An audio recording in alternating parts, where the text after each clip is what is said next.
Can't wait. I'm looking. Oh, show.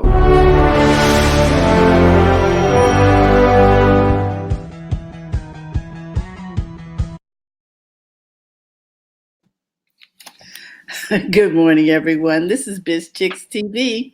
This is the place where you can find tips and tools to help you do business better. We're here to help you run a profitable business that's fun to run and to take the hassle out of your hustle. And today is Tech Diva Day because it is Friday. So we're here with our Tech Diva Weekly. I'm here with my co-host, Miss Francine Gregory, real estate entrepreneur and tech diva, all the way from Sacramento, California. And we have TJ in the house, all the way Hey, from New York City. Hey, TJ, how you doing this I'm morning? good. How are you, ladies? I All is changed my well. glasses. We'll be joined hopefully later by Dr. Tachi, and I'm Terri from California Cover Ups, right here in good old Sacramento, California. So sit back, relax. We're getting ready to talk tech in English. And we always like to start out with This Week in Tech. So, Fran, would you do the honors, please? Yes, we are doing this week in tech. Yes, it was a wonderful 4th of July yesterday. Is that what you're trying to tell us, TJ? Thank you so much Mm-hmm. for that subtle information. Yeah, it was a great 4th of July yesterday. For all those who are in the U.S., we trust you had a safe holiday. And this week in tech starts with July 1st, 1979, the first Sony Walkman, the TPS L2, goes on sale in Japan. It would go on sale in the US about a year later by allowing owners to carry their personal music with them. The Walkman and their iconic headphones introduced a revolution in listening habits and popular culture at large. Let me see. Oh, yeah, I remember that. I think my brother's got some of those in a drawer somewhere. Cassettes, uh, and now we can think about the evolution or the progression of technology from that time to now with the we no longer have cassettes. If you ask somebody what's a cassette, what do you do with that? There's cassettes, then there's CDs, Mm. MP3s, and now it just goes straight to your device. It doesn't even still need the headphones though. July 2nd, 1953, IBM announces its 650 series of computers, the first mass-produced computer and the dominant computer of the decade. The IBM 650 stored information on a routing magnetic drum and received it on programmed punch cards. Its memory stored numbers with up to 10 decimal digits. Mm. I wonder if they could put Bitcoin on that. Okay. And Oh, that is that's the funny. computer. Took up the room, yes. Yeah. Okay. The next article, and I'm not going to read this entire thing. You can get this over at uh, This Day in Tech History, um, the blog. July 3rd, 1969, UCLA issues a press release stating that it will become the first station in a nationwide computer network, which for the first time will link together computers of different makes and using different machine languages into one time sharing system. It went on to say that creation of the network represents a major step forward in computer technology and may serve and, and may serve as the forerunner of large computer networks in the future. And that is, of course, of course happened. This is the first step in creating what became known as the internet. The first transmission on that newly created internet wasn't actually sent until October 29th. So it was where they got now different computers, different systems were all talking together, talking to one another. Whew. Okay, July 4th, 1956. MIT's Whirlwind, which had been completed 5 years earlier, becomes the first computer in the world to allow its users to enter commands through a keyboard. You guys will have to tell us what that used to be. If it wasn't keyboards, what, punch cards or something? I don't know. It became the first computer in the world to allow its users to enter commands through a keyboard. Previously, all input was accomplished through dials, switches, or punch cards. I was correct. July 5th, 1923, Kodak introduces the hand-crank Kodak Model A, the first complete 16-millimeter film system. The 16-millimeter film was developed to be an amateur alternative to 35-millimeter film, most often used by professionals. However, it found widespread use during World War II and later for television production, especially TV news. 16-millimeter film is still in use today for certain applications. And I do believe Dr. Tachi might be able to talk to that. Who knows? This was the camera. Yes. That looks like, I can't really tell. Is it? I don't know if it's a Bolex. Kodak. It's a Kodak camera. Kodak hand crane Kodak Model A. Yeah. So if you're in film school, chances are you are still going to be learning on 16-millimeter film, even though digital is really the thing. Yeah, there are certain applications that you use 16-millimeter film for. It's just expensive when you use it in bulk. So just to let you know, back when I was in film school and I was using 16-millimeter, and this was just in 2005, 3 minutes of film was like $30. So if you're adding up the amount of film that you need for like a major project, and you don't just shoot, if you're shooting a 3-minute project, you don't just shoot 3 minutes of film. That's much more. So that, just the film stock plus the processing, makes it, very expensive. But yeah. Oh, wow. Interesting. So that's your week in tech history. And since this is Tech Day, I'm over here dabbling and playing. I ordered Restream, so we can go over there. But I now need to decide, okay, well, what am I sending through Restream, and how do I do that? Because this great instructions, like a manual. Okay. So that's what I got for tech history. You all can proceed to apprehend it. Yeah, because I'm playing over here in the background trying to figure out. Well, I mean, okay, we can talk about what happened with Facebook, Instagram, and WhatsApp. Oh my gosh. I've got that article up. Go ahead. Go ahead. And that's why we are over here on YouTube. Someone got a little upset with Facebook, and we are now streaming to YouTube. Oh no, I didn't get upset with them. I just like, you cannot. Oh, okay. TJ and others have been, and Dr. Tachi has all been talking about, you can't put your eggs in one basket. Yes.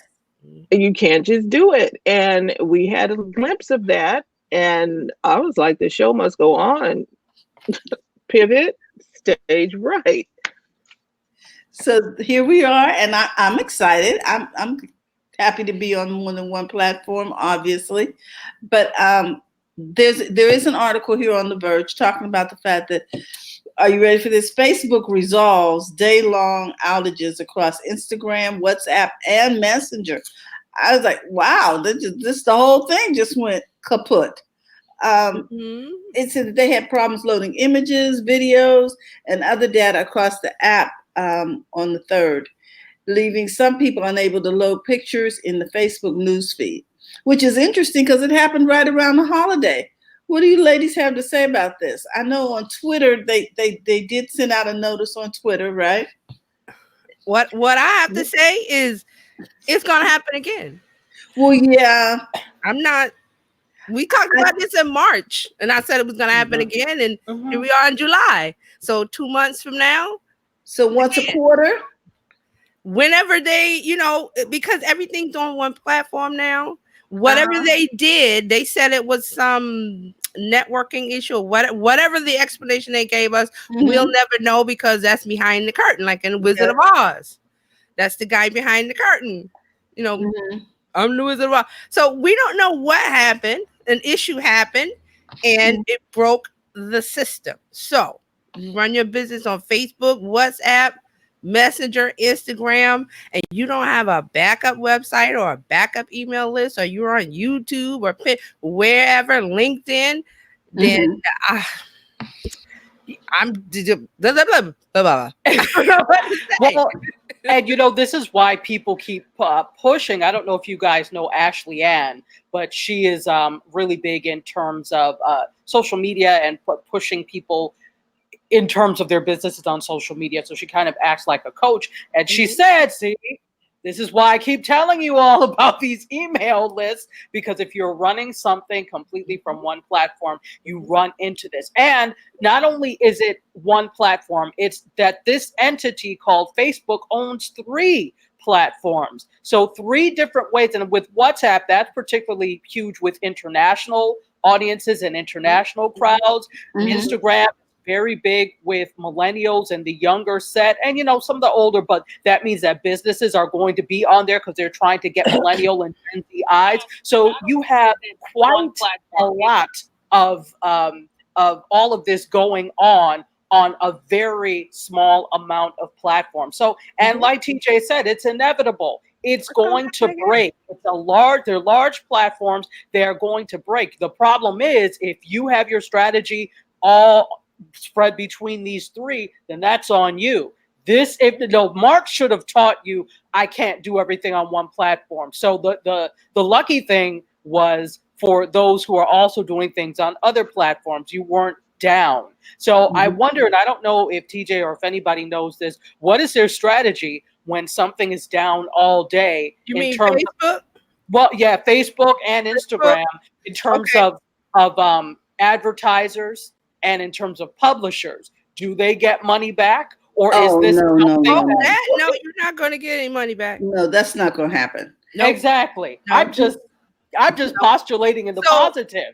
Facebook is the big gorilla in social media land because it has so many billions of users, and that's great. Now, what we're saying is I'm not saying not to use Facebook as a marketing tool, because it's great, Instagram, all that, but you have to have a well-rounded strategy. That's what we talk about every Tuesday. That's why I say it, and I feel like I'm saying it over and over, but I'm going to keep saying it, because you can use Facebook and Instagram and WhatsApp to, in your marketing strategy to reach people and everything, but have a website and have an email list. I've heard the last time in March, there was so much chatter online, grumbling, and these, I hate to use the term, but it's the younger crowd. Why do I need a website? I don't want a website. Why do I need an email? I don't want this was actually, I read this. They don't want to do email, and they don't want to have a website.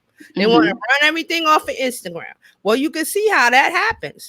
See how that worked out. So what happened this week was, it wasn't the text. The text got through. It was a problem with the images coming through. So whatever it is Facebook was doing, it was the images that were broken. It was images. I want you to know that they are very sorry for the inconvenience. What's that? They're very sorry for the inconvenience. I'm just saying. So it was images, definitely, and there was something interesting I read about images, but it was also video, because I had a hell of a time uploading video for one of my clients. So it just actually ended up with Facebook and ended up loading late that evening, and with Instagram it was the next day. So it was also video as well. But something that I read that was really interesting about this whole thing is that this gave us a glimpse into the AI that Facebook uses, because if you noticed, there was a description. So it was a broken link picture, but it also said may contain a gray cat and a blue toy, that type of thing. That's the alt text for that's the alt, exactly. So, but that's actually what is read out to blind users. So if you are a user that has site difficulties, Mhm. then this is something that is read out to you so that Right. you can see. Uh-huh. So it gives us. Yeah, the government passed a law years ago about websites, and it applies to social media that everything has, I think it's 502 compliant is a number. You know, the government likes Correct. that number. 502c compliant, because I had to teach about it, but everything that is imagery on the internet has to have alt text, which is a text description, because people with disabilities, especially visually, they have browsers that read to them because they can't see. So they have browsers that read everything that comes through on a website. So that's why Right. Beyonce got in trouble last year before, I think, her website that someone was suing her because it wasn't, I think it's 50C, but I have to check. I know it's a number, 502C compliant. 503C, I think. 503, yeah, there it is. I know it was a 50 something. There's always a number in government.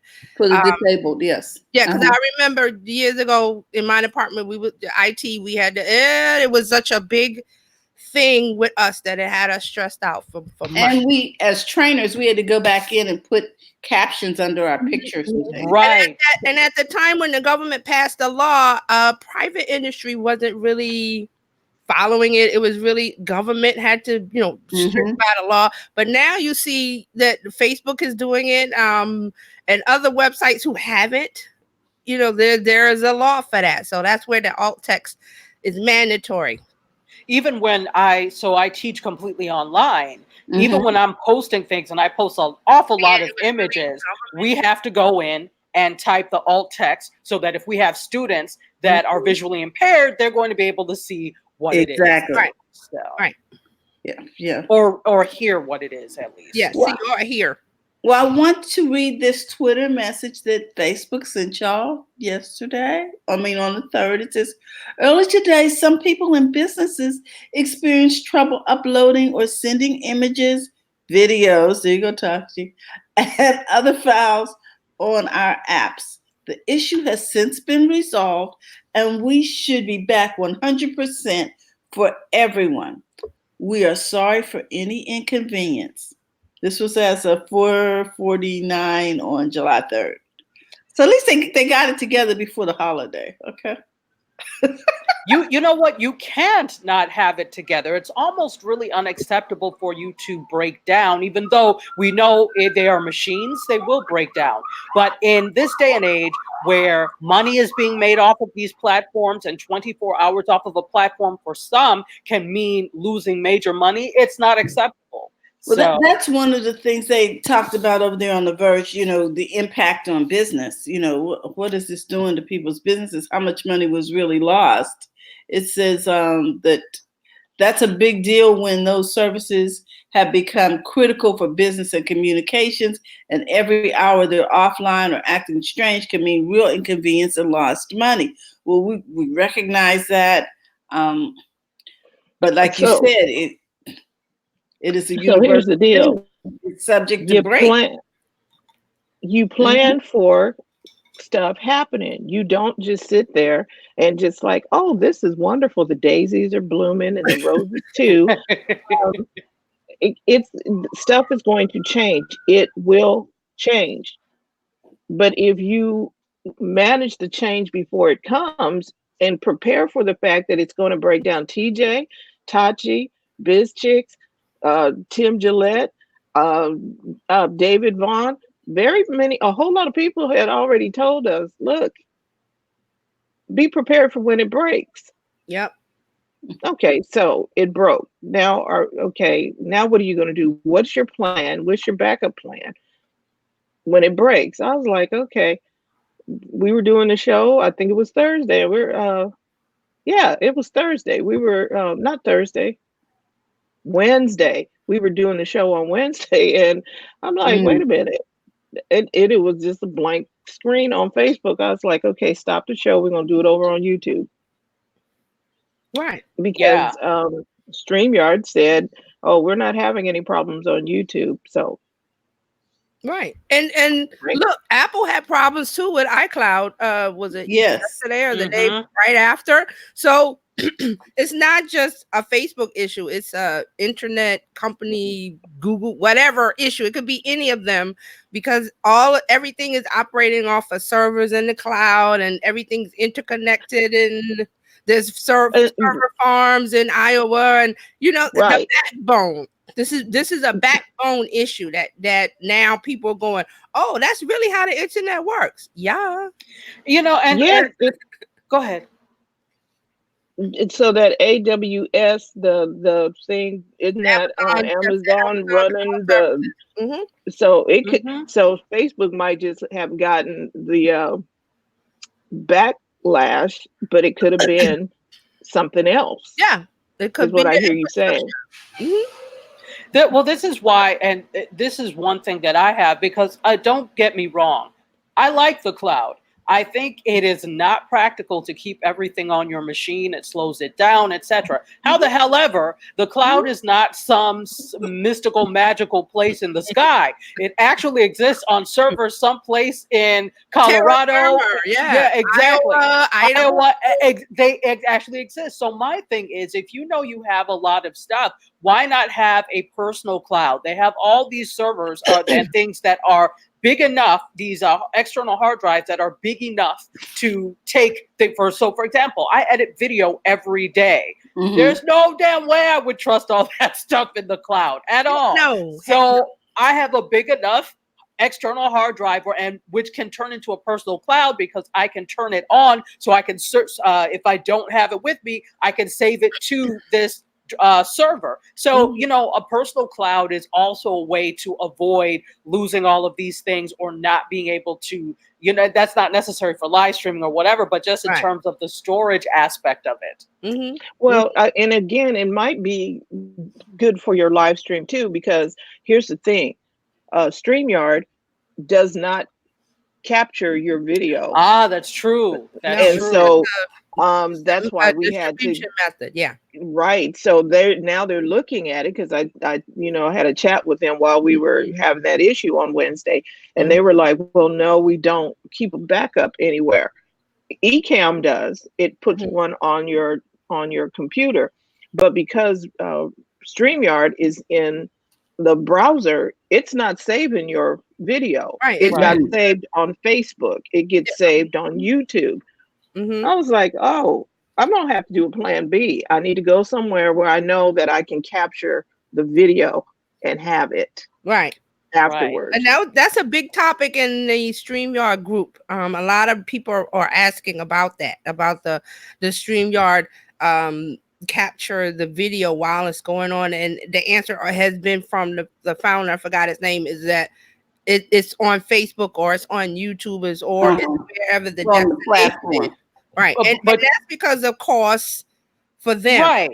Right. And that makes sense. I mean, it keeps costs down, but at the same time, this is a catch-22 for streamers in general, because yes, it's saved on YouTube, and yes, it's saved on Facebook. But as I experienced I was trying to on Wednesday download, actually on Tuesday I was trying to download something really quickly so that I could repurpose the audio for WJMS.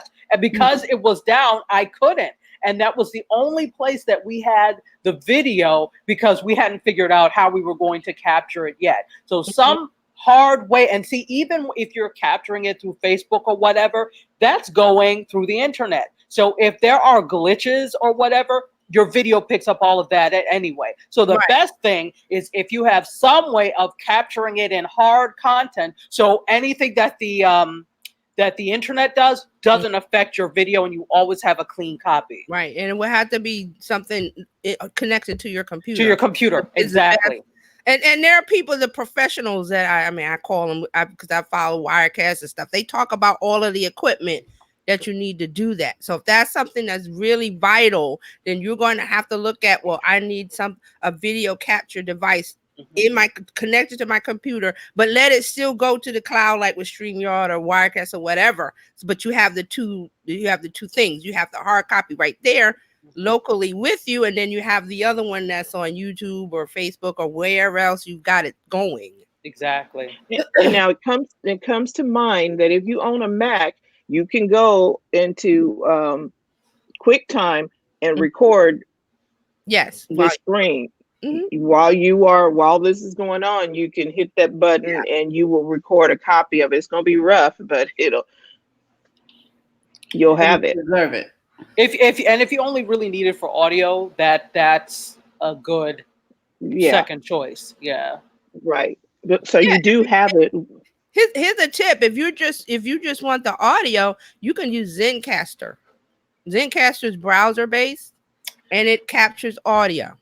So let me tell you, not to disparage Zencaster, but that was actually the podcast that I do with a friend on TV called TV channeling. We actually started with Ringer. Uh-huh. We started having sync issues, or what's called audio drift. Yes. So it records it on two separate things, and then what happens is that it ends up not, so we're talking over each other. It was fine at first. So then we found Zencaster. It was all good for a little while. Then we started audio drift. So now we are with something called Cast, which for the past year has been working good. Knock on wood, prayers up. It's been all good. But with Zencaster, we experienced audio drift, and they seem not to have a reason why. And we even lost a whole episode. So I was like, yeah, maybe not so much.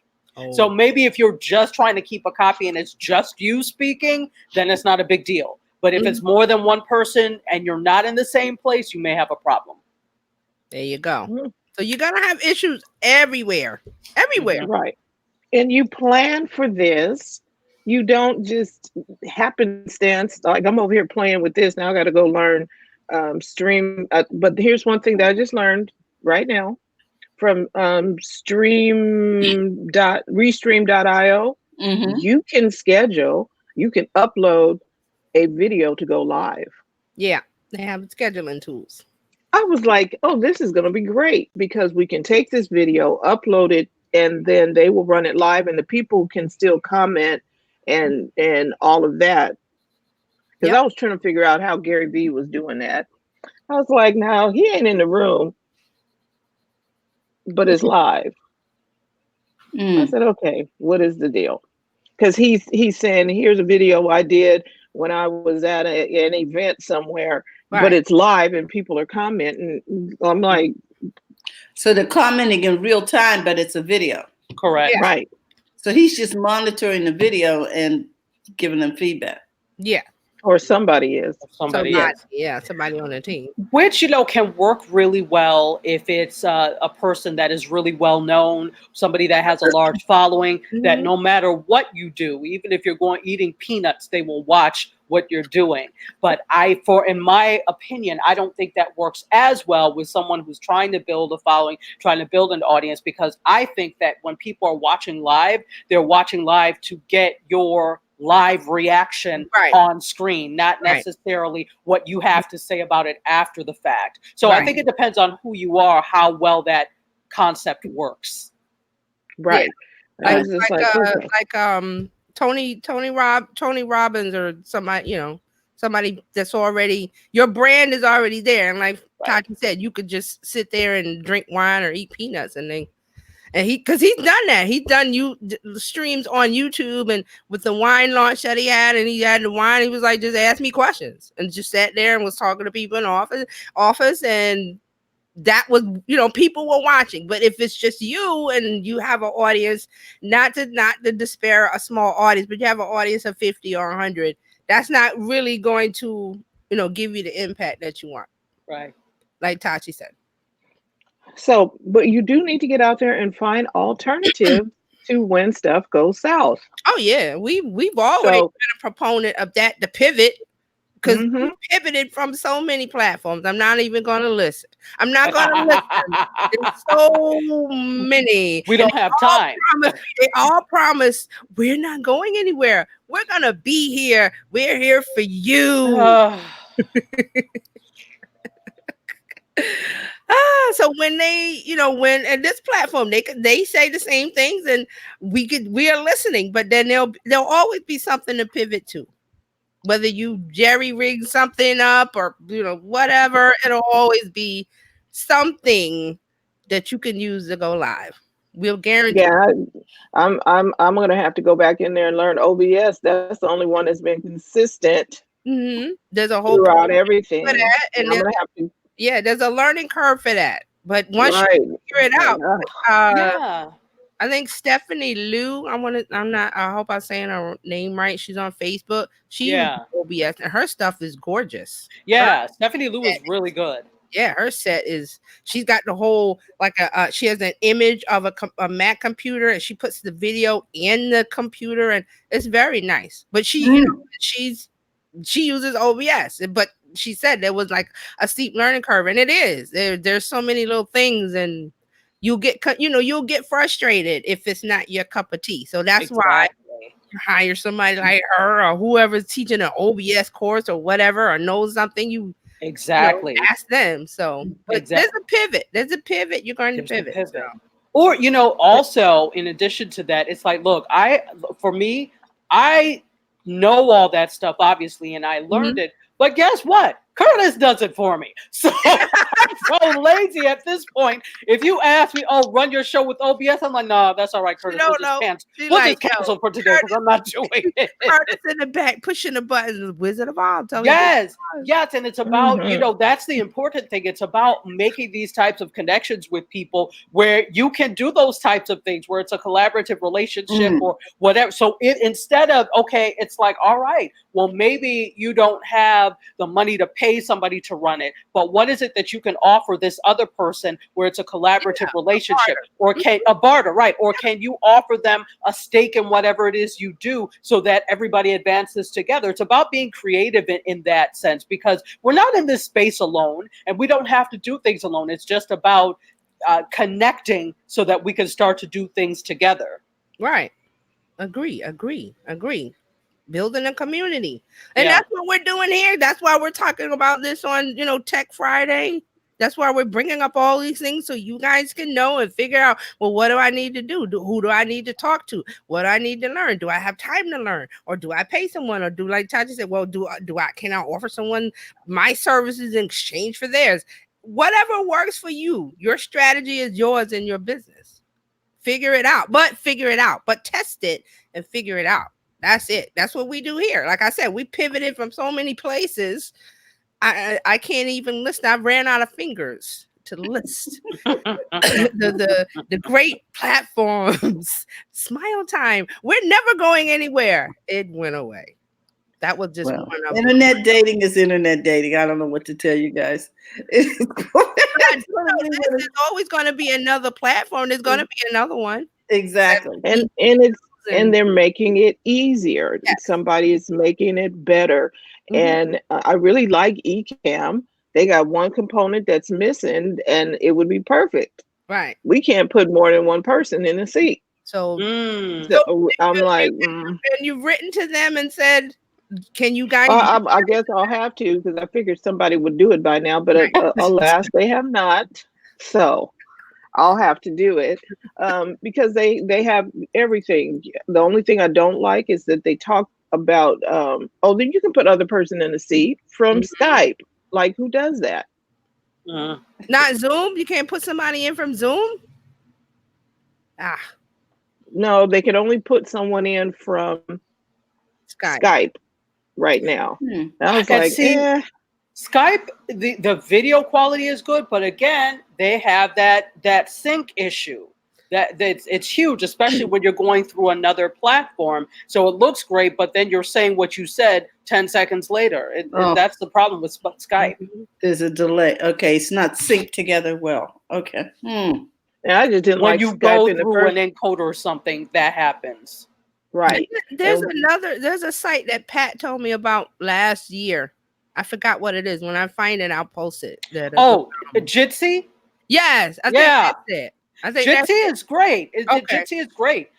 There again, it has some limitations. It's open source conferencing ware. The image looks good, the sound is good, but there are some limitations. I think we tried to use Jitsi, and we had some limitations trying to use that with everything that Curtis uses. So it just really depends. If you're looking for something really simple, then Jitsi is great, and it's of course great for video conferencing. Yeah, and it's free. And it's open source. It's free.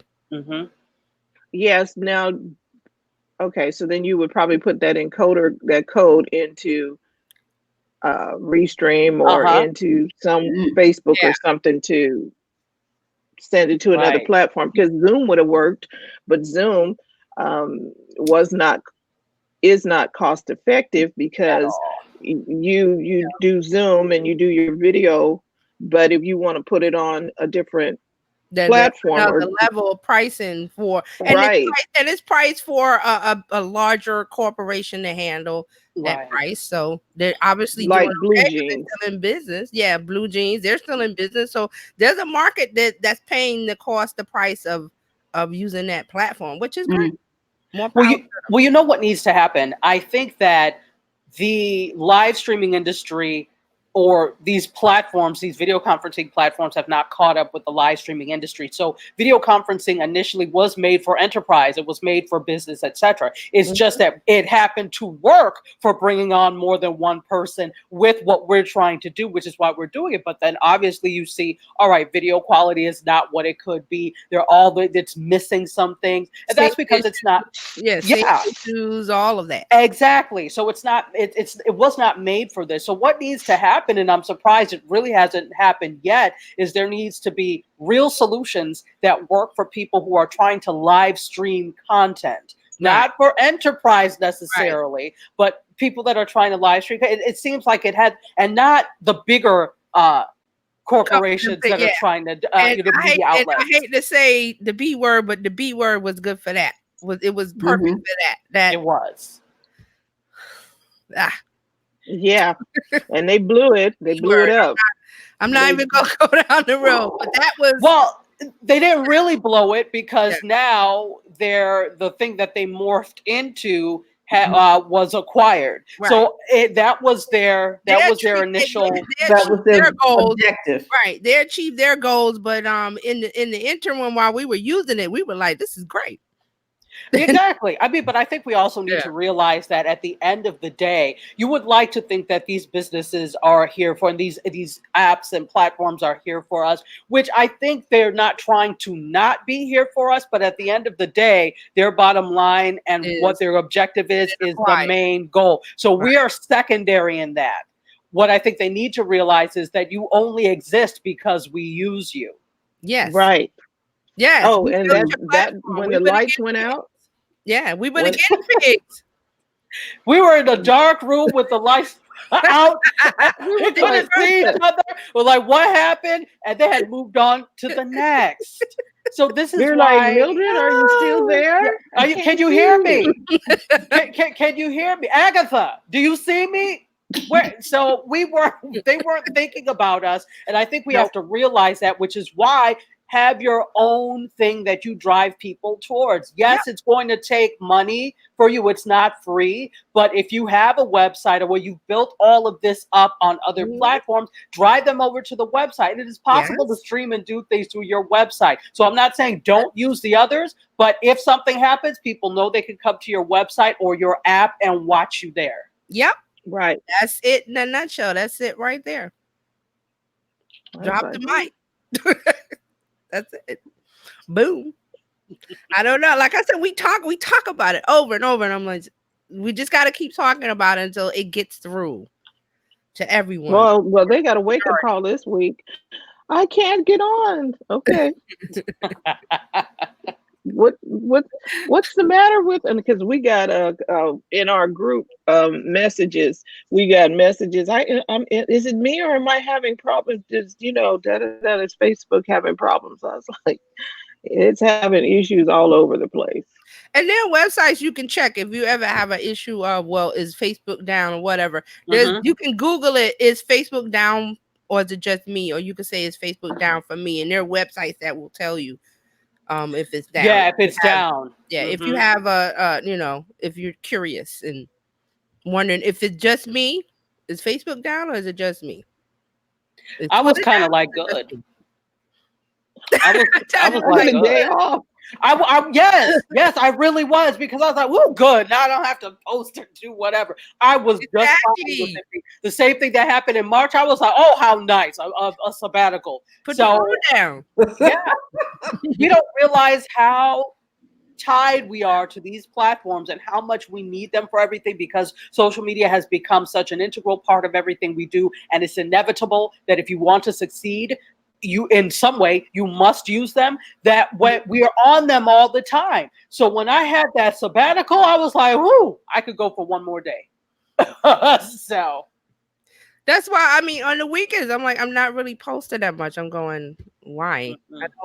I don't search as much. And then when Monday morning rolls, or Sunday night or Monday morning, I'm like, okay, yeah, I'm ready to go. But Saturday, I'm like, I'm not. Oh, come. We're doing a live. No. Oh, I'm doing this. No, online. I got a conference. I got a virtual. No, I'm not. It's Saturday. And actually, social media today, the publication, they always do these studies in terms of the best times to post. Now, again, there's really no such thing, because there's no one size fits all, but it's a good place to start if you're not sure. So if you look at that graph, Saturday and Sunday is scant in terms of that type of activity. It's mostly during the week. So if you're saying, well, I'm going to miss people, okay, well, you may, but it's probably not going to be to the numbers you would miss during the week. So take a break, go on a boat, sip a cool drink. And it's summertime. People aren't like, oh, well, like I said on the show, like people aren't running to, let me see what Pepsi or Coca-Cola or Starbucks or whatever is doing on Instagram. They don't care. Summertime, we relax by the pool, by the beach, barbecue, whatever. We're chill. We're under the AC. We're chill. Like, no, I don't really care. I'm like, nah. I think we should be chill all the time anyway. Yeah. Do your followers are going to follow you. Just be consistent wherever that is, and not get all, oh my God, I have to go over here and watch this one and this one. So you missed the post. Post tomorrow. You'll be all right. People that are following you will go, oh, there you go. Right. Exactly. So get stressed about it. Well, okay. Then that, if you're that stressed about it, then get Agora Post or Social Bakers or what any of these auto post and buffer whatever, and plug some stuff in for Saturday and Sunday, and enjoy, and put the phone down and enjoy your day. Because I don't even read your stuff on Saturday and Sunday, so just letting you know. And with Instagram, I saw a post today from somebody. It was 2 days ago. That he posted it 2 days ago, but I saw it today because I picked up the phone and looked at it. I was like, oh, and I made my comment and whatever. So there you go. It's like picking up a newspaper. You may not see the story that day, but you see the story a couple of days after when you pick up the paper. Yeah. It came and they dropped it on your porch and you're like, okay, I'll get to it. And then Twitter, you sit down and and the Twitter app, when I go in, it'll say this is what was posted from. It knows like I favorite this person or that person that I follow, and they go, oh well, while you were gone. So Brian, and I get this from Brian. All Brian fans on all. It'll say Brian Fanzo posted this while you were gone. It'll say while you were gone. I'm like, thank you, Twitter, and I read it, and I comment, and I move on. That's it. And we've been sharing your tip, Terri, TJ, about 15 minutes. You don't need to be on Facebook, or you don't need to be on social media forever. Now, if I'm uploading video or something, it's going to be maybe more than 15 minutes. Right. But for the most part, I am not tooling around in there longer than 15 minutes. Exactly. What's your business purpose for looking at Facebook, at Twitter, at Instagram, LinkedIn, Snap, whatever it is? What is the purpose? You want to, okay, I want to find some customers. I want to connect with some people. I want to learn something new. What is the topic? Oh, there's a search feature and everything. You go to search and type it in, and then you get the latest information about that topic. And then you read it 15 minutes later, put it down and go do something else, or work on your business, or edit video, or whatever, or create content, or whatever you're going to do. Don't hold the phone in your hand and, well, I gotta, and because those apps are designed for that. That little, your finger going, it's designed for that. It's designed for that. So look at purpose, put it down. I think a lot of people go into social media with no purpose. They don't have a clue why they are going over there. They don't know. They just told me I'm supposed to be on social media, so I'm here. So now you're in the mall looking around like, what do I do? It's like when It's like, people are running and you see them running, so you start to run too, just because everybody is running, but nobody asks, well, why are you running? You're just running because other people are running. and it's just like you go, you have to go grocery shopping hungry. You don't go grocery shopping hungry because you're gonna put a whole bunch of stuff in your cart. When you went in for milk and bread, you came out with $100. I only wanted milk and bread and butter and egg, and you came out with something that you shouldn't have had because you're hungry. Exactly. These So sprinkled Wahala ding dongs look good. I'll put them in my cart. So So that's why the cookies, all of that, because you're hungry. So that's what it is. You're looking at social media and going, well, I'm bored, and you just find something more productive to do. and that's why I believe people spend so much money on this course, that course, and another course for social media, trying to, if I put it on social media, they're going to come and they're going to buy my stuff, but you don't even have your first purpose, that you don't even know why you're over there. Yeah, I'm What selling are to you? everybody. Everybody's my audience. Everybody's my customer. Mm-mm. That's a recipe for disaster. exactly. You want to plan, but you don't know why. You can't even plan right until you understand the reason why you need to be on social media, or what you're going to do when you get over there. Right. And that is why we have all of these people in our community that can help you figure out why. TJ, especially for social media and digital marketing, you need to talk to her, because you got to figure out why you're going to be over there. And it's important to know why. And I know some people are thinking, well, why I have to plan all that? So you don't get disappointed in the end. Because I see at the end, all of these people everywhere online, in groups and everywhere I'm going, oh, nobody's following me. Oh, nobody shared my thing. Oh, nobody responded. I hear crickets. Nothing's happening. And I'm like, okay, you got to go back to the beginning. Go back to why. Plan, audience. What are you doing? What's your purpose? All of that work. Ooh. Yes. The work. Yes. Because you're seeing somebody else's end result of Work. success, but they may have spent 10 years of hard work getting to the point they are now, and you're seeing the end result. And you're going, how come I'm not making 100,000 a month? Hard bunch of work for 5-6 years to get to this point, because they started at zero. They started with nothing. Gary Vee started with zero. He will tell you that all the time. I started with zero. Everybody starts at zero. Yes. The key is consistency and value, and reaching an audience that wants to hear what you have to say. And there is one. Some may be 1 million. Some may be 100. You got to be happy with the audience that you're getting based on what you're That's a talking book. about. Be happy with the audience you got. Be happy. Okay, so for example, let's bring up someone who was a funeral home or funeral director in that industry. They're not going to get they got to get 10 million followers because of the topic of your industry. You gotta focus locally. You gotta be local. You gotta focus on local. That's a local business. You're not gonna if you're in America, you're not going to get people in Japan. I mean, they may read your blog or whatever, but they're not going to contact you for business. But I'll tell you one thing. If I were a funeral director, the place I would advertise would be GoFundMe. Oh, yep. Oh, I mean, right people who are donating need to really think about, they're thinking about, wow, I don't want to be here. There you go. You understand where I'm going with this? Yeah. You know what? That makes a lot of sense. Yep. It feels opportunistic, but it makes a lot of sense. Because my daughter just talked about the fact that someone at her job, niece or somebody died, and now somebody set up a GoFundMe page. And I'm like, this is the ideal place for a funeral parlor or cremation They services. need to be really, it's an industry that is ripe for creativity to step in and think outside of the box. Yeah, Because when you're making that Do donation, you you're thinking, know, "Ooh, maybe I and speaking need of this." that, do you know on Netflix there's a TV show about funeral directors? I think it's yes, they're in what country? They're in French Polynesia or somewhere. yes. And they I get. somewhere like somewhere there, and I haven't watched it. I just saw the I ad. haven't I was like, either. I gotta watch it. They do so. They have these elaborate ceremonies, and they got see the key, they've got stories.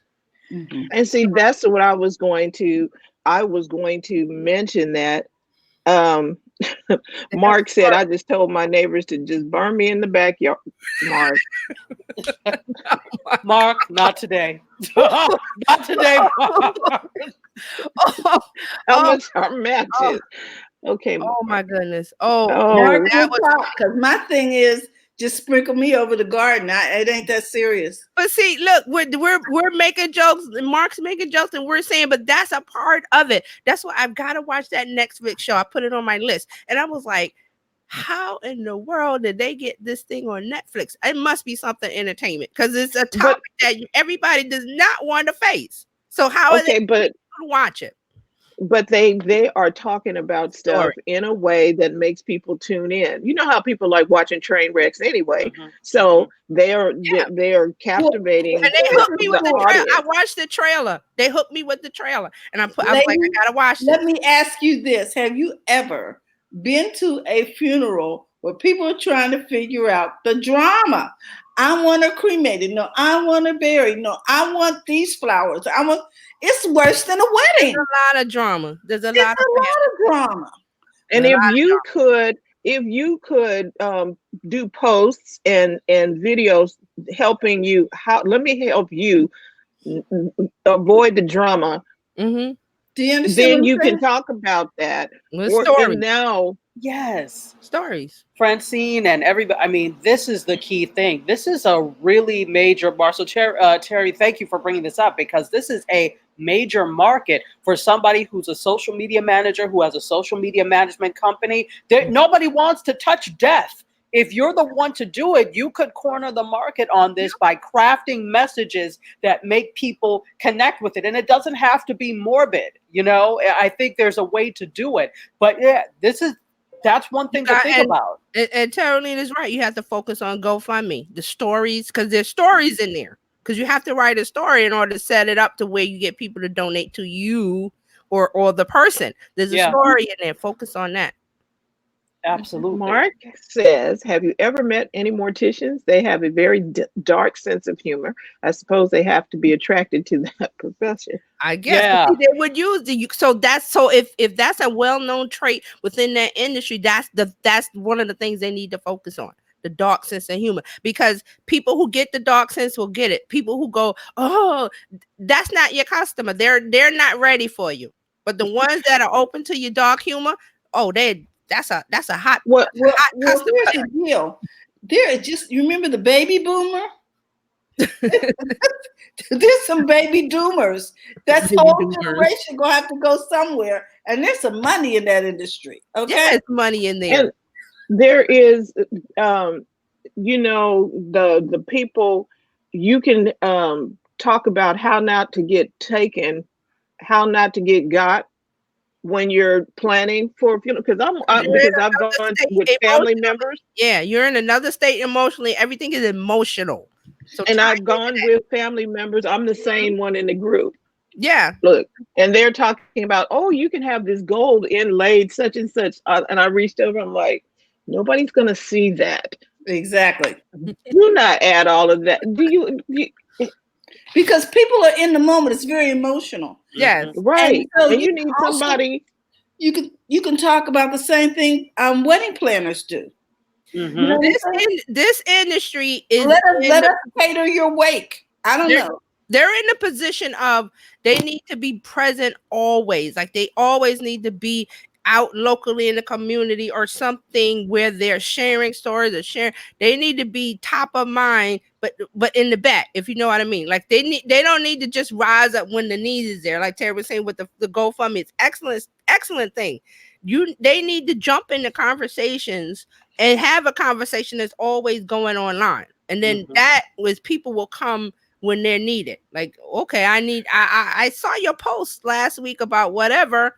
And when a friend or whatever, when the service is necessary, then it's like, oh, I remember that post. Let me call that business. That's how it works. Mark is Mark, go. What is Mark? Today. My dad is in a black box on my bookshelf. I have to dust him. He's still making me work. Does Mark have a show? Mark should keep have a saying show. he needs a Netflix special. I don't understand what the issue is. No, YouTube. He don't need Netflix. Yeah, no, I know. I'm just saying. Yeah. But he just needs a show. He just needs a show. Right. He need a show. YouTube is ready, willing, and waiting on you. We'll watch. While shaving, Mark. You just need to look in the mirror and just tell a joke.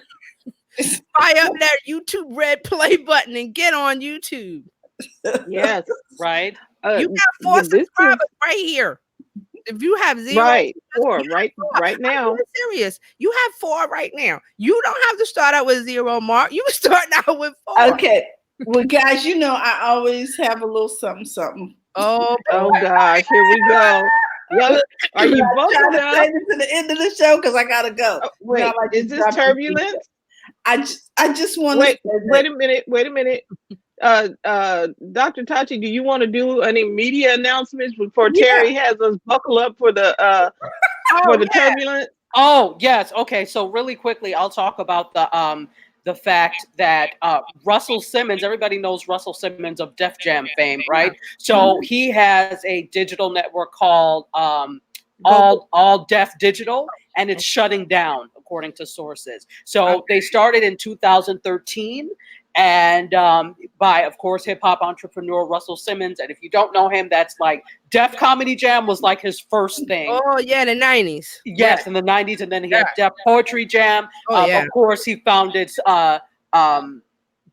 Def Jam Records. So and Global Grind was his Global Grind, yes, web news thing. Exactly. So in recent years, 2013, he really got into the digital space. So so it seems like they've been doing some layoffs and they are shutting it down. Now, he stepped back as a result of the sexual harassment and sexual assault allegations that came about against him by several women. So he stepped down, somebody else stepped up. So it looks like it's just kind of all shutting down now. So that's the announcement that All Def Digital is shutting down. So I'm interested in your take, Tachi, on why it, I mean, I know you don't know the particulars, but why it's something that he has such a brand behind him, especially in urban and whatever communities and others. Why is his digital thing not working? Why is it shutting down? Okay, I think it's a combination of different things. That's not just one thing. I think the sexual assault allegations did not help. I think when your company becomes, and the founder of the company becomes aligned with something like that, that spells, death to your company. That's all we have to do is look money around. dries up off of the personal brand issue.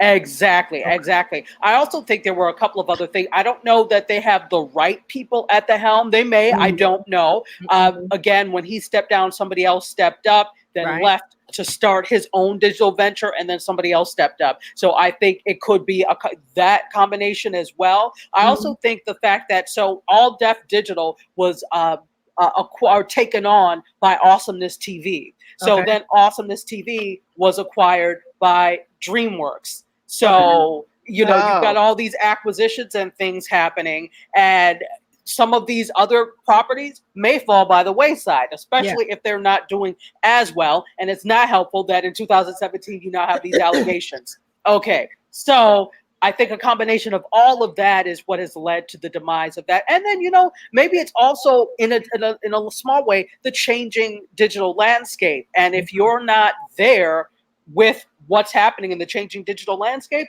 it could spell curtains for you as well. So all of that, I think, is what is agreed. happening. Because I think he has a viable brand. It's like you said, it's the name, the allegations hurt his personal brand, which is tied to his business, unfortunately, because like you said, everybody knows Russell Simmons' Death Comedy Jam. So I mean, there's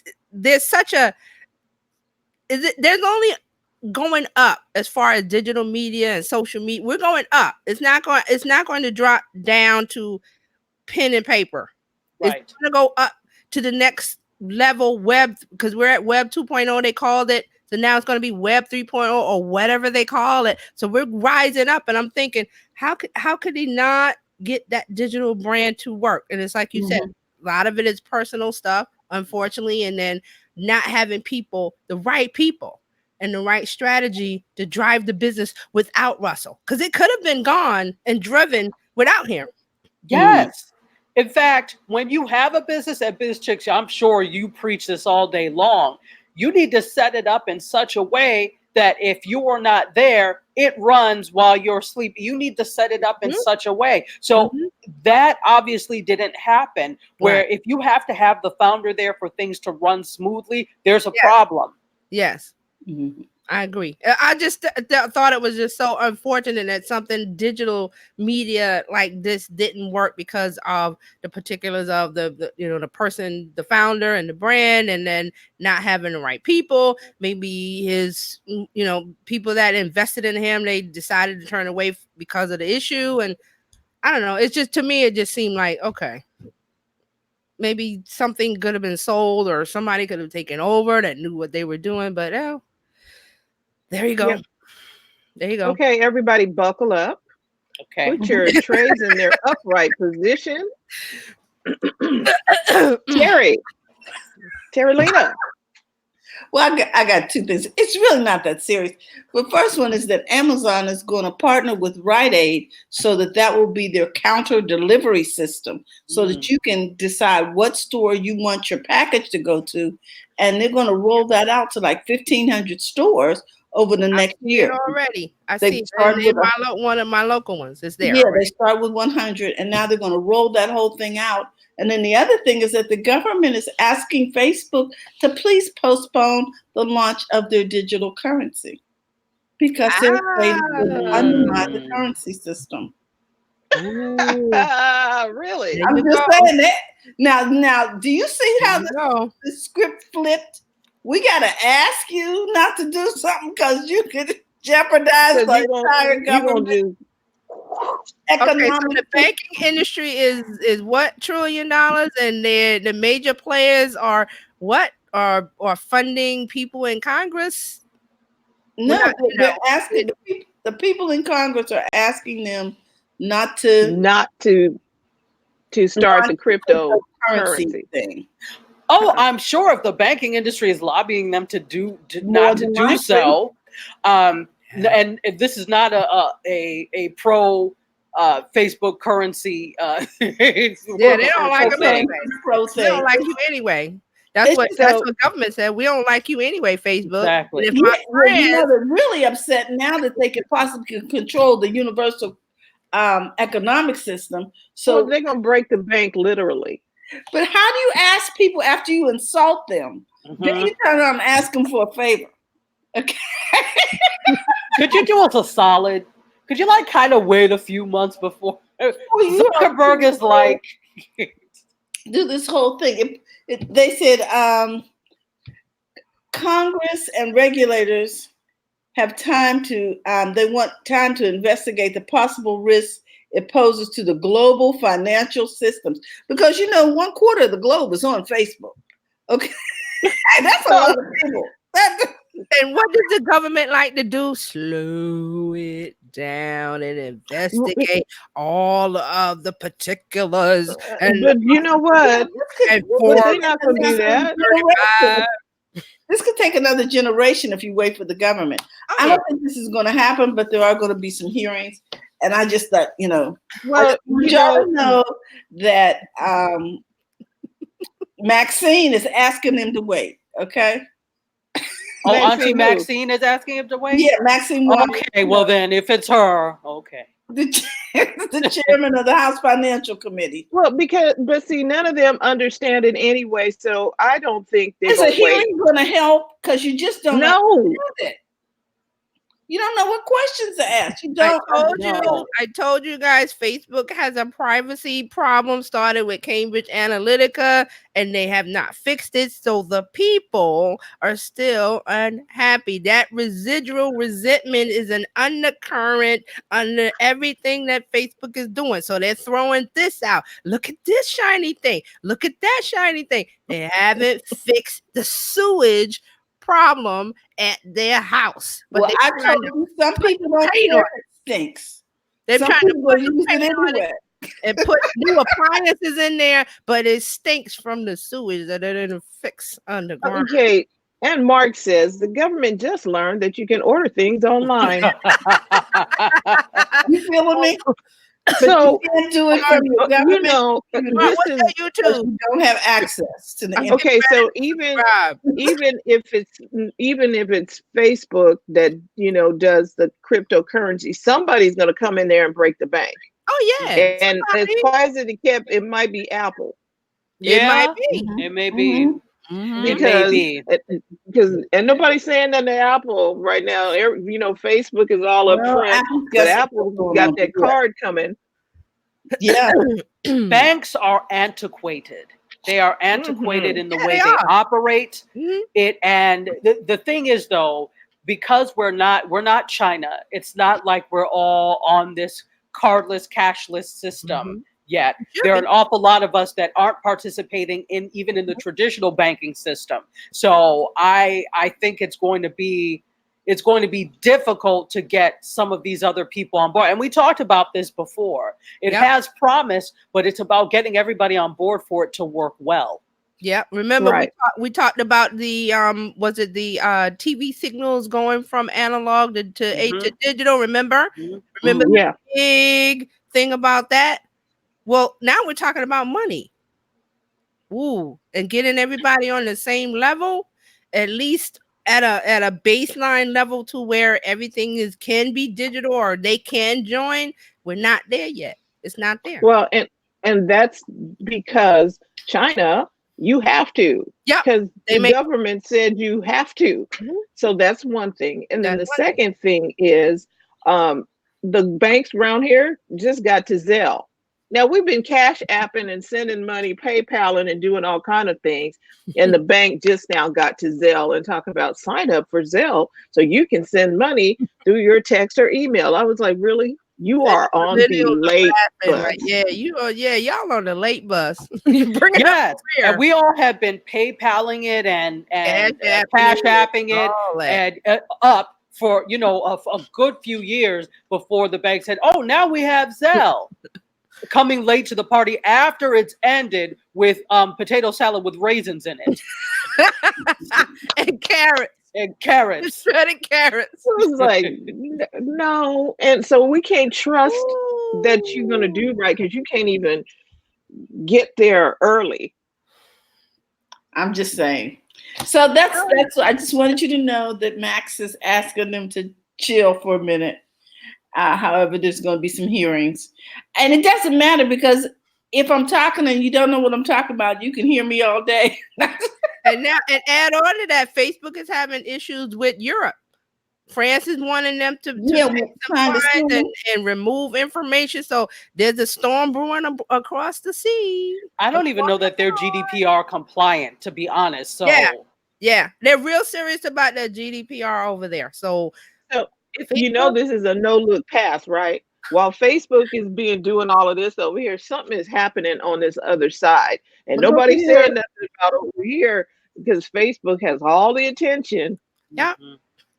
And something else is going on. The illusion is working over here. And the fees we're talking about for Europe is in the billions. Fees. Do I hear the term misdirection?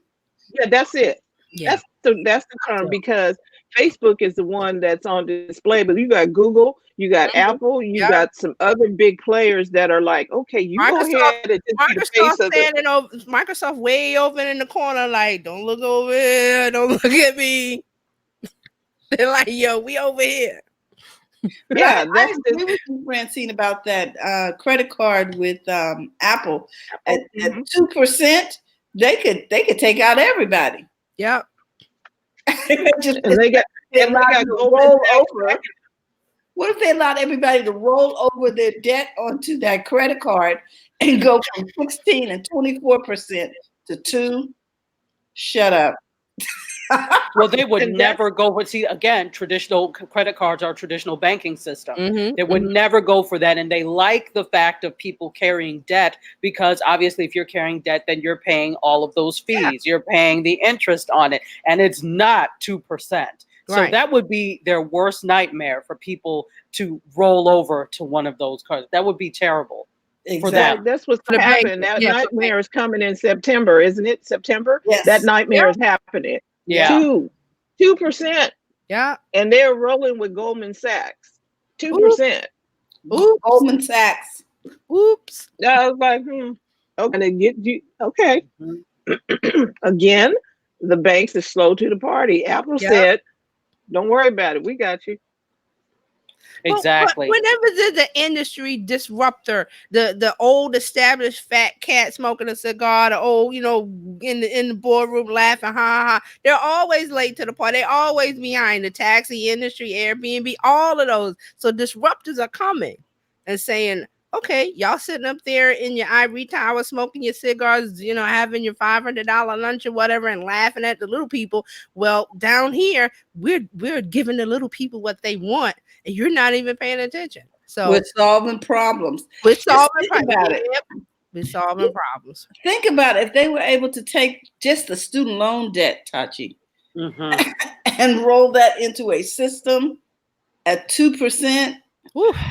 Yeah, well, they're going to need to think about that. And if we look at it from this point of view, the people that are, now benefiting from the traditional system are the ones that have been around. Yep. The ones that you're trying to market to and the ones that are going to carry on what's this world are the millennials and Gen Z, particularly Gen Z, right? Yeah.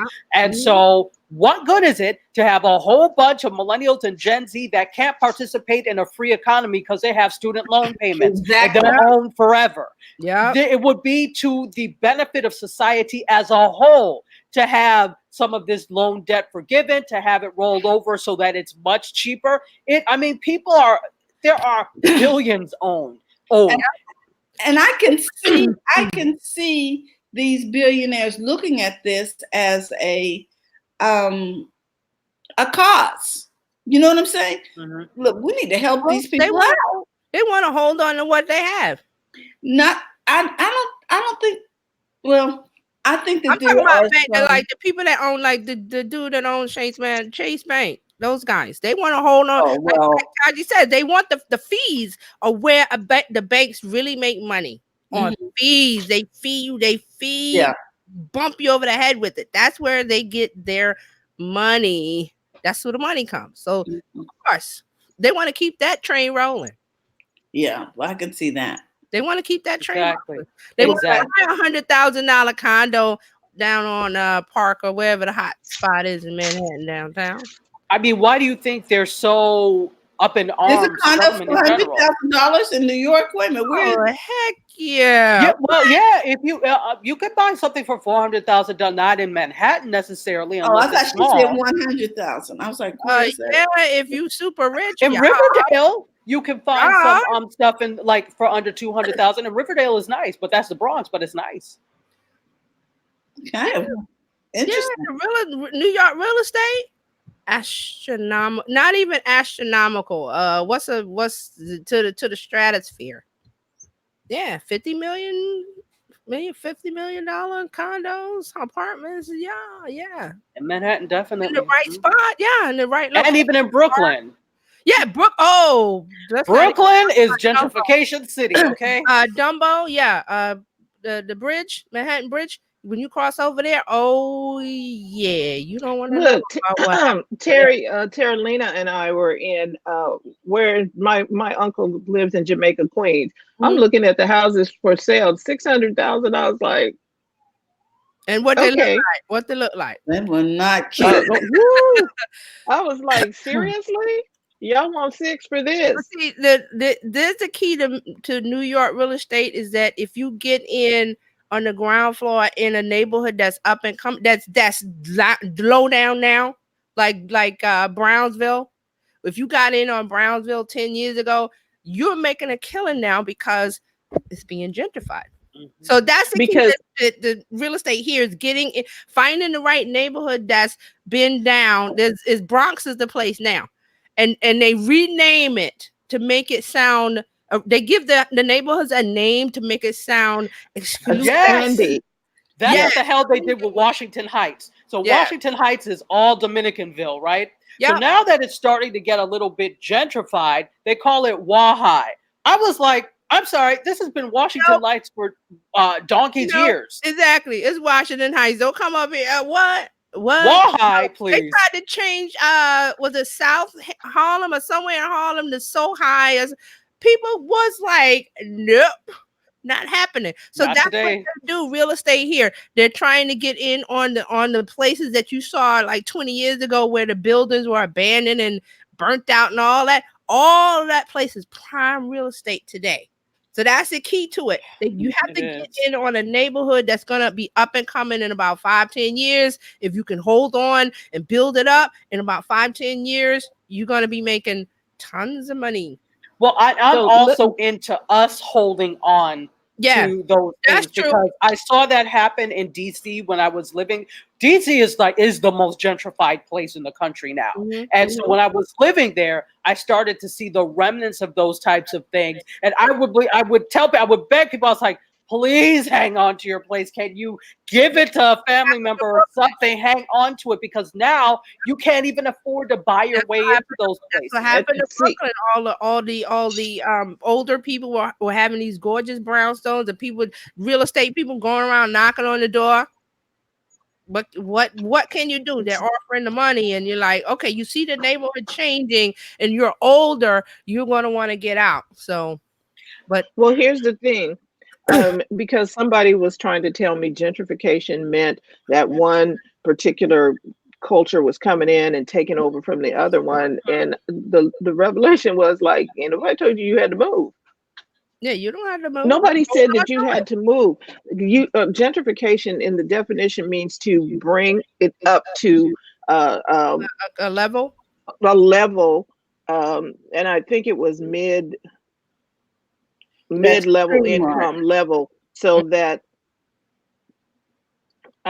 you know what I mean? It's a mid-level. It brought it up from where it was, and it had nothing to do with race or Right, anything. They just took the properties and brought them up. right. Well, the people who were moving, they just running us out. No, nobody running you out. Stay there and fix your property up too. Yeah, Well, stay but there. here's the thing. This is what makes that impossible sometimes. Talk Sometimes to us, Tachi. the taxes. So because what ends up happening Mhm. is when they try to gentrify an area or they succeed in gentrifying an area, they bring in all these new businesses, they bring in things that weren't there Services, before and fix the services, which schools. drives up the taxes. Yeah, And then if you're a person who has been there for like 30 years and you're not making a lot, at a point you're not Mhm. able to afford the taxes anymore, That's it. even if you have paid off your house. So That's you have it. no choice but to sell. They make it Now here, impossible for you to stay sometimes. Yep. now in California, that won't happen. Not Okay. here, because Prop 13. the only time the tax is going to change is when you sell the property. Okay. That means now it'll go up to the value. The But value, before right? that, Mhm. what is it? Is that Prop 13, Terry? Prop 13. Where they will not change your tax base until See, that's the that Because property we problem. were changes having That that was hands. the problem we with were having that New issue That with was the the problem that New Jersey had. They always have, and they based on who they vote for governor. It always got to do with property taxes over in Jersey. That's Mhm. the Right. main thing Well, over there. guys, I gotta We gotta run. go Okay. I Okay. love Well, because we can talk Terry, you about know this. you're not on till 11, right? I know, Okay. but I got something to So do. well, anyway, this was an interesting conversation, and Mark said we will always point you to The next to The follow dollar the the next game. best Yes, thing. no, it's true. No, true. It's true. Culturally, yeah. He's right. It's absolutely because the neighborhood I live in, that it took the turn as soon as this is adjacent to. I live adjacent to Wilton Manors, which is a neighborhood that is very heavily gay, and Right. so they moved in. They fixed up the homes there, that were blighted, and so then all the other surrounding neighborhoods benefited from Yeah, they're that. like, yeah, what's going on over there? Yeah, they fixing up and they selling over there. Ooh, Exactly. that's how it So, works. I mean, right. So anyway, this has been another lively discussion on the Tech Divas and we Weekly. segued into real estate for a minute. Mhm. But we really need to keep an eye on a couple of things. Just to recap, Mhm. Terry, Terralina brought all of that in, and then she gonna leave, um, She dropped the bomb and left. and then left. She's like, I'm I out. gotta go before it explodes. I'm out. I gotta go. Okay, She's like, I gotta and go. then in media, the gentleman is no longer doing what was the name of his show? Russell Digital, Simmons, yeah, All Def Digital is shutting down. Yeah. All Def shutting down. Facebook did its thing again, and it's gonna happen again. So what are you gonna Mhm. do to be prepared? Be prepared. Right.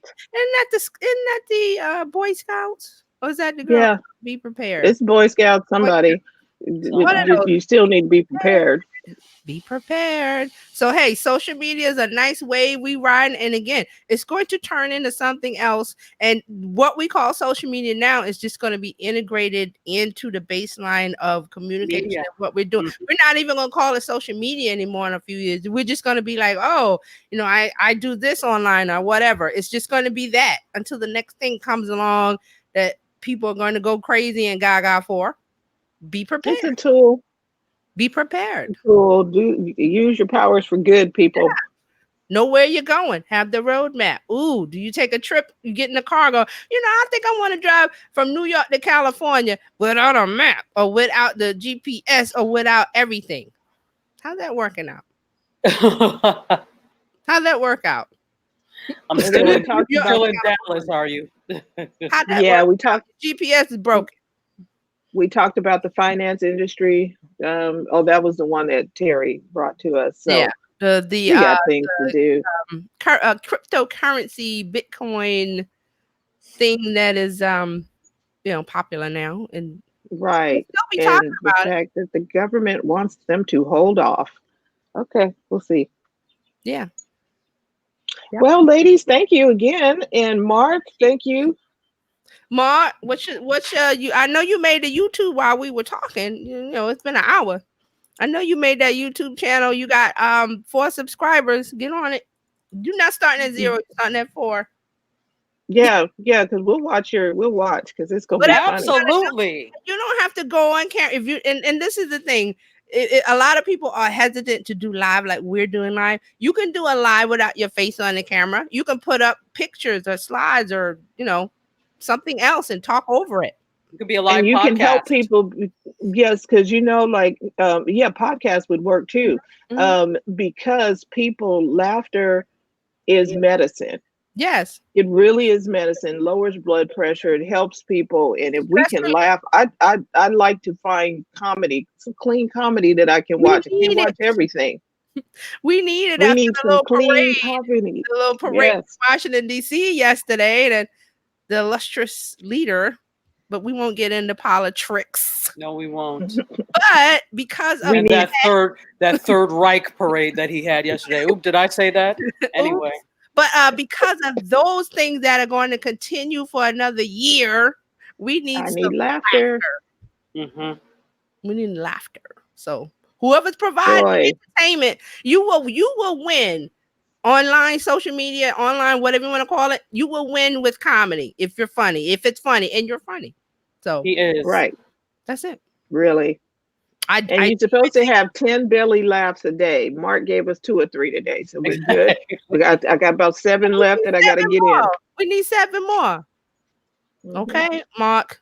Mark Ward, we All calling you right. out. All right, everybody. Thank you for tuning in on live on YouTube. I'm gonna figure out how to roll this live to Facebook in a minute because I'm playing with Restream. Let me see how this works, and I'll give you a report next week, next Okay. Friday. Thank you, Okay. everybody. Thank you, TJ. Thank you, Tachi. Thank you again. And don't forget to go to the front of your own line. Truly.